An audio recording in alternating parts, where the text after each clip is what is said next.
हर कामयाब आदमी के पीछे औरत का हाथ होता है, क्योंकि औरत कभी भी नाकाम आदमी का पीछा नहीं करती। कल मैं अपने शौहर और बच्चों की याद में रो रही थी, तभी अम्मी ने पीछे से चप्पल मार कर कहा, कम वक्त पहले शादी तो कर ले।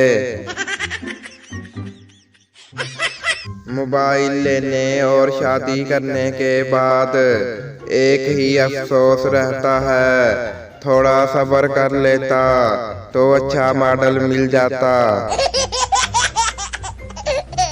60 साला औरत ने अखबार में इश्तिहार दिया, मुझे रिश्ते की जरूरत है। 2 दिन बाद खत आया, माँ जी आप फेल गाना भूल गई हैं। बीवी शौहर से, चले आंख मचोली खेलते हैं, अगर आपने मुझे ढूंढ लिया तो हम शॉपिंग करने जाएंगे।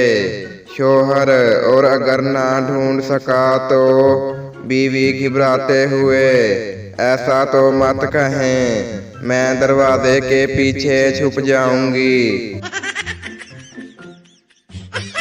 सुनो लड़कियों, नहाते वक्त कभी अपने शौहर से तौलिया मत मांगना, वरना दोबारा नहाना पड़ेगा।